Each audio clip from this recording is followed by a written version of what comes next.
company, and this is The Dreaming Show. In today's episode, we are going to talk about how to be your own hero.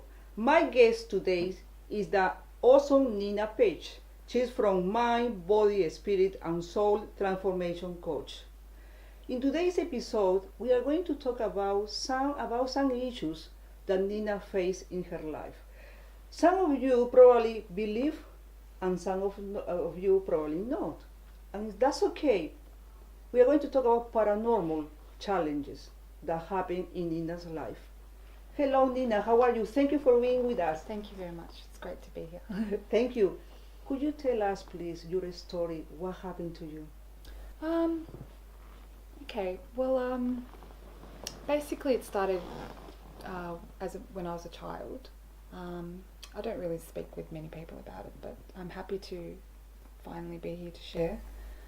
Thank you. Thank you for that. That's all right. Many people are going to learn from your experience to take charge and to be their own hero. Yes. Thank you. Yes, I hope so too, very much.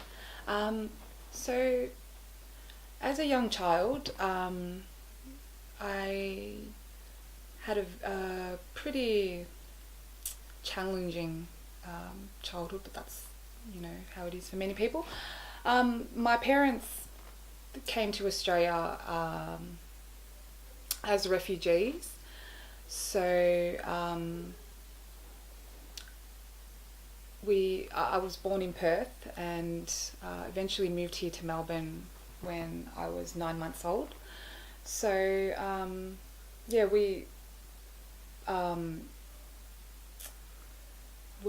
I guess we moved here for work opportunities. So we established ourselves here, and everything was peaches and cream, I guess, when I was younger. It wasn't perfect, but it was a typical functioning family life. So I guess when I was in grade 6, my parents divorced, and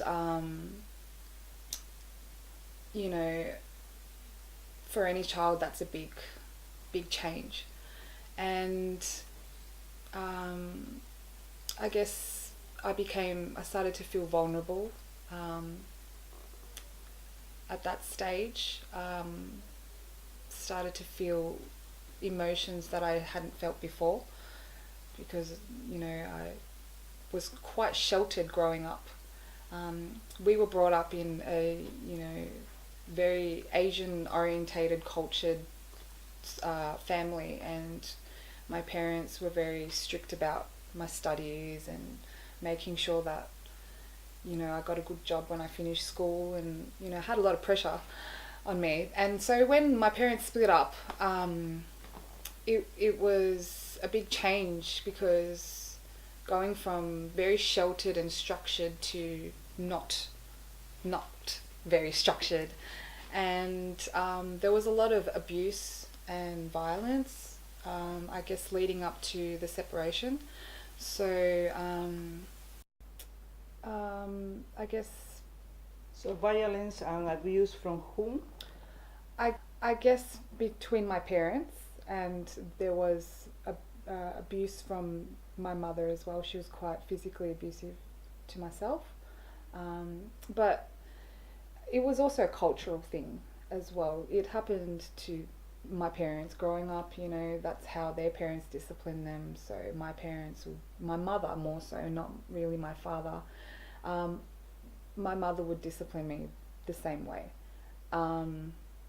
So I guess after my parents separated, I became my mother's container of rage, and she was suffering herself. She was still holding on to post-traumatic stress from the war that she had come from as a refugee coming to this country. My parents lived through the genocide that killed almost 3 million people in Cambodia. So when they came over here, they still hadn't healed from it. So they were still carrying it around, and I think that's what contributed to their marriage not, lasting. Mm-hmm. There was no connection probably between them. Yeah, I think Adaptation to the country. um, they were just they were broken people, and they just needed to find the love within themselves again. Mm-hmm. And I think that meeting each other enabled them to find that love, but they didn't realize they needed to find it within themselves. And they tried to make it work for as long as they could, but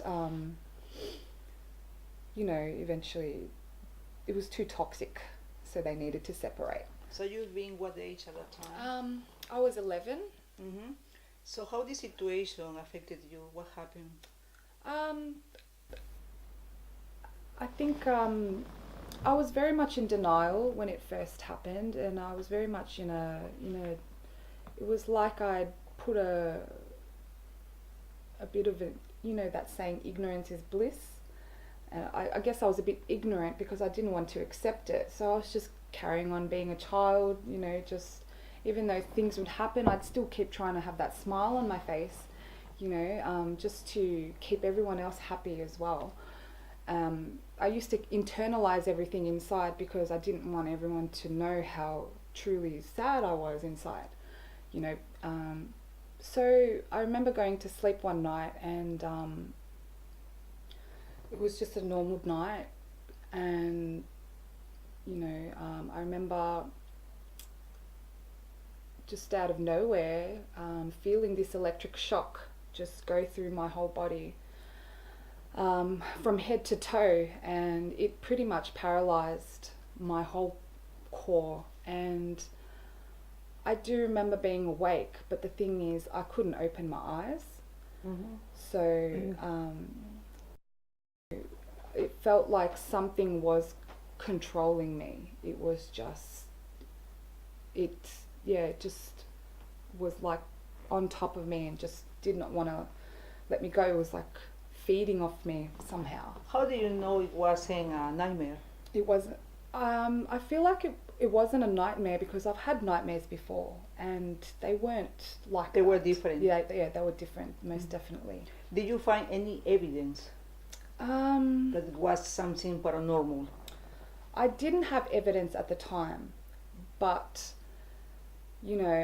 at the time I guess I was unsure, and I just continued to let it happen for a duration of, I'd say, over 10 years. And I never told anyone about it because I was scared that people would think I was crazy, think that I was possessed, or like you see in the movies like The Exorcism, and I was scared I was evil and that I'd have all these priests come in and do all these ceremonies, and I really didn't want that at the time. Mm-hmm. So I pretty much just kept to myself, didn't really open myself to many people. I just tried to digest it and overcome it myself somehow. So do you have that experience every single day? So what happened exactly? Well, it didn't happen every single day, but it happened like every couple of months over a duration of 10 years. And I'd basically, go to sleep and I'd feel it, come over me. I knew when it was around, and it'd come over me and just paralyze me. And eventually it got to the point where I knew something needed to be done, and I needed to do something, and I'd either needed to speak to someone about it or I'd overcome it myself. And so I chose the overcoming it myself option to see how it would go. And so my mother taught me this Buddhist prayer that she used to say to me, if you ever feel scared, chant this Buddhist prayer and it will help you feel strong, so and safe. So I said, okay, I'll give it a try. So she wasn't aware at the time that she told me what was going on with me, because I was scared that she would think I was evil. And I didn't even want to imagine what would happen after I told her, because one thing that a lot of people do is they make assumptions about how people are going to react. Yes. And I just made the wrong assumption at that time. But tell me, there was any physical evidence? There was a time where it happened, and I was paralyzed, and I managed to open one eye. And when I did manage to open that eye, I could actually see an image of like a shadow of a tail. And as soon as I saw that, I just closed my eyes straight away, because I was just scared. Mm-hmm. Scared that it would know that I'd seen it. Mm-hmm. But this chant that my mother taught me, I noticed that whenever I'd go to sleep and I'd chant it in my mind, the more I did it, and the more I felt it within myself, the more I could feel this light Mm-hmm. being emitted from within me, and I could feel myself becoming stronger, and whatever it was that was trying to latch onto me was getting weaker, because I realized that it fed on fear. Mm-hmm. So the more scared I was, the more stronger it would be, and the more stronger its hold would be. But the stronger I was inside, the weaker it would become. So I realized fear is what fed it, but my strength is what killed it, in a way. Well, not killed it, but scared it. Because when we are aware of our own divine light, and we just shine it, that's what they don't expect. They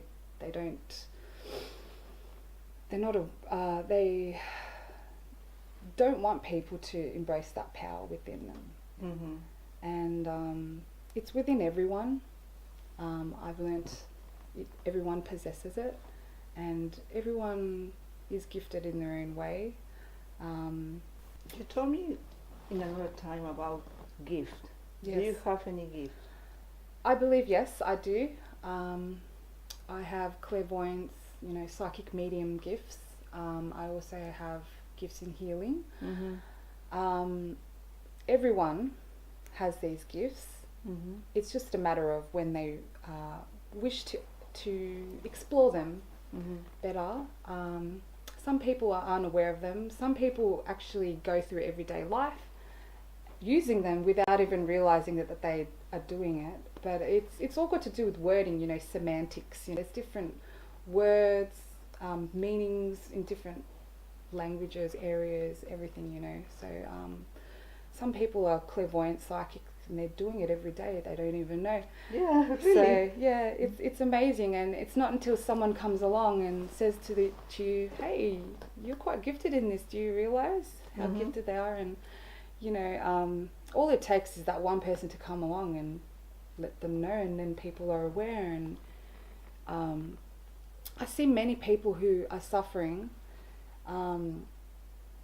because they feel like they are not important in this world, or they feel like the way society is now, it's very money orientated, and yes. You've got to have a good paying job and all that stuff. And a lot of these people, a lot of the high paying jobs, those people who wouldn't really go into those jobs, they feel like failures because they aren't able to reach it. But the thing is, they don't realize that they're gifted in other areas, and that's what the life has planned for them.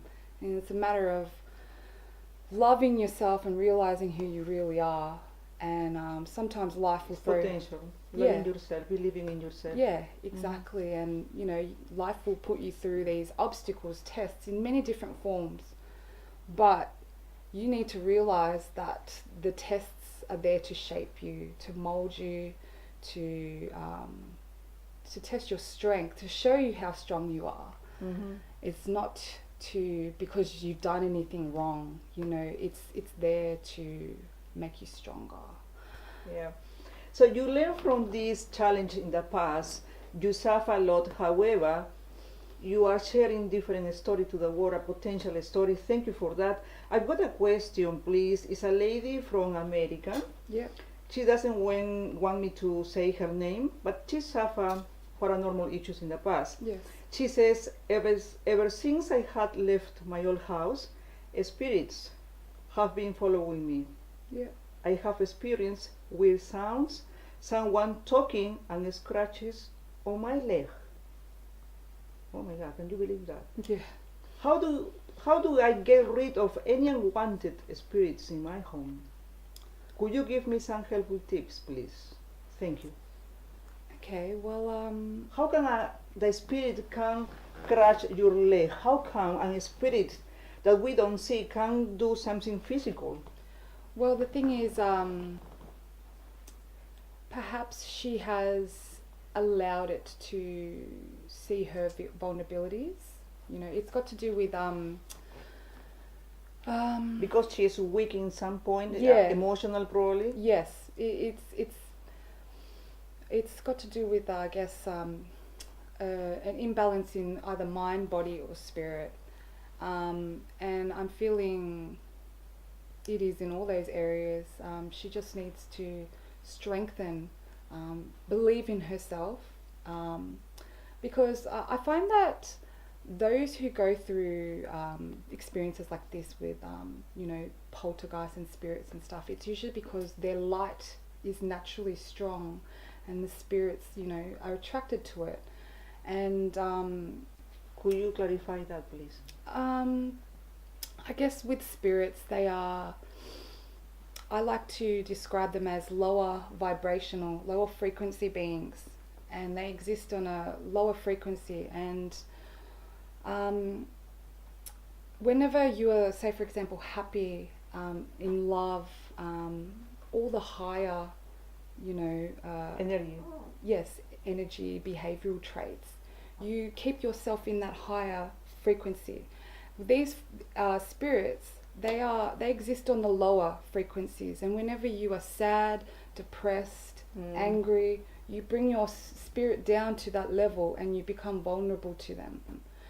So It's like you open the door of your house, Yes. come in, Yep. everyone come in, and weak. yes, exactly. And it's just, you need to realize that there's something you are doing which is contributing to that energy coming in, and you just have to realize what it is. And sometimes unconsciously, you know, we are doing things that we're not aware of, and it's a matter of being conscious, you know, and being a good person really helps. And Please tell us one strategy that can help her to be powerful. I don't know, tell me one strategy, please. okay, well, I guess to really work on her letting go of anything that does not serve her, which you know, negative behavioral patterning, you know, also any negative influences in her life that do not serve her, that might be bringing in that negative energy. But also she needs to find her inner strength as well, because, and overcome fears. That's one main thing that I definitely recommend. Overcome your fears, because that is what they feed on. Extraordinary answer. How powerful. Yeah. It's, So we are creating our destiny. yes, we are. Our thoughts are very powerful, and many people, you know, understand now, but there are many people who do not understand the power of how powerful our thoughts are. You know, we're all electromagnetic beings, and many people are aware of the physical body that we possess, but many are not aware of the spiritual body we possess and the other layers that exist within our soul. And now is the time for people to You be know aware. what? You know what, Nina? Make a favor for me, please. Yeah. I need you in another episode, because this topic is very big. It's amazing. Yeah. So what you are saying is extraordinary. Please, I need you in another episode. Yes, Okay? definitely. Yeah. We need to finish now. Yeah. Tell me about your business. How people can contact you. You can contact me on Facebook. Facebook is probably the most easiest. Arama Tina Healing. That I recently I launched that business last year. I started it off as a not-for-profit. So I've been giving people free healings, free readings for the past year. But yeah, yeah. Thank you. Because I believe, honestly, healing is within everyone, and everyone just needs to learn how to heal themselves. It's, there's all these people trying to help others, help. But, as a healer, when people ask me what I am, I say, yes, I am a healer. But my job is not to heal people, it's to help people learn how to heal themselves. Yes, of course, they need to do the job. Yeah, exactly. And in the beginning, I was too busy going out there healing everyone, trying to be a martyr, being like, Jesus, like, I can heal you. But then I realized that, no, the greatest power is giving the gift to others of how to heal yourself, because we need to learn how to be more sustainable. Yes. Thank you, Nina, for being with us. Yep. It was a pleasure, really pleasure to have you here. We will see Nina in the next episode. Thank you very much for being with us. See you next week with Nina Page. Once again, bye.